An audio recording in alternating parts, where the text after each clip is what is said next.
প্রিয় দর্শক, আশা করি সবাই ভালো আছেন। তো আজকে আমরা মেসে 10-12 জন ছেলেপেলে মিলে একসাথে রান্না করে খাবো। তো আজকে আমাদের আছে হচ্ছে গরুর মাংস কষান, প্লাস সাথে হচ্ছে বড় বড় সরপুঁটি মাছের ভাজা। তো আমরা প্রথমেই গরুর মাংস আর সরপুঁটি মাছগুলো সুন্দর করে প্রসেস করে নিচ্ছি, আপনারা দেখতে পাচ্ছেন। দেন সেই সাথে আমাদের থাকবে সাদা ভাত। তো আমরা ভাতটা উঠায় দেওয়ার সিস্টেম করে আমরা এদিকে গরুর মাংসগুলো রান্নার জন্য তৈরি করে নিচ্ছি। তো প্রথমেই গরুর মাংসটা সুন্দর করে ধুয়ে নিয়ে পাতিলের মধ্যে দিয়ে তারপর সবগুলো ইনগ্রিডিয়েন্টস যেমন পেঁয়াজ কুচি, কাঁচামরিচ, আদা বাটা, রসুন বাটা, হলুদের গুঁড়া, মরিচের গুঁড়া, জিরা গুঁড়া, এগুলা দিয়ে সাথে তেল আর পরিমাণ মতো লবণ দিয়ে আর অবশ্যই যে গরম মশলাগুলো লাগবে এগুলো তো অবশ্যই দিতে হবে। তো এগুলো আমি পরিমাণ মতো দিয়ে একবারে মেখে নিচ্ছি। তো গরুর মাংস 2-3 ভাবে রান্না করা যায়।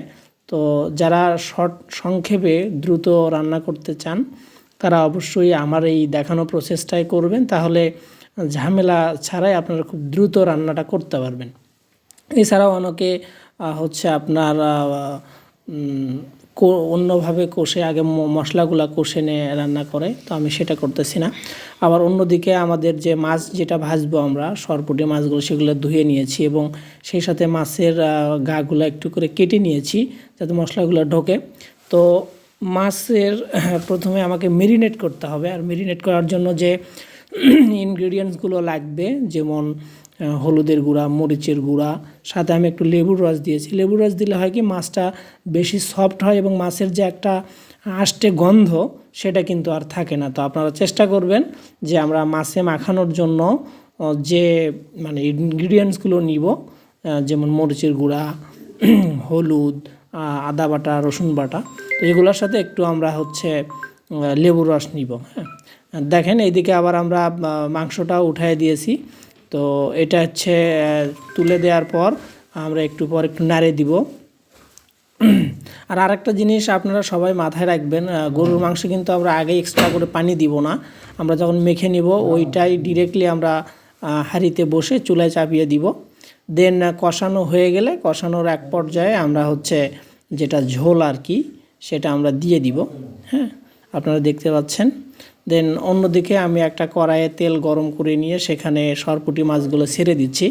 আর এখানে একটা কথা বলে রাখি, আমরা কিন্তু মাছগুলো প্রায় 15-20 মিনিটের মতো মেরিনেট করে রাখছিলাম। এতে করে হয় কি যে লবণ বা অন্যান্য আদার্স যে ঝালগুলান এগুলা কিন্তু মাছের মধ্যে সুন্দর করে ঢুকে যায়।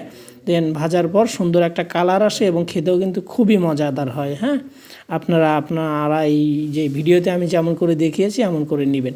তো আমাদের রান্নাবান্না প্রায় শেষ। আমরা এখন হচ্ছে প্রায় 12 জন আমরা আছি। তো আমরা হচ্ছে বাটি করে নিচ্ছি, যার যারটা সবাই যেন আলাদা আলাদা করে খেতে পারি। দেখতে পাচ্ছেন সবাই খাচ্ছে। তো খাবারটা কিন্তু সত্যি অনেক টেস্ট হয়েছিল, আপনারা তো দেখতেই পাচ্ছেন খাবারের কালারটা কত সুন্দর আসছে। আর আমরা তো মানে খেয়ে বুঝতে পারতেছি অনেক সুন্দর হয়েছে, সাথে সালাদ ছিল। হ্যাঁ, তো আশা করি আপনাদের ভিডিওটা ভালো লেগেছে। যদি ভালো লেগে থাকে তো এইরকম খাওয়া দাওয়া প্লাস রান্নার ভিডিও আমরা রেগুলারই আমাদের এই চ্যানেলটাতে দিয়ে থাকি এবং বিশেষ করে ভিলেজ পর্যায়ে, গ্রাম পর্যায়ের যে রান্নাগুলো সেগুলো আমরা কিন্তু এখানে করে থাকি।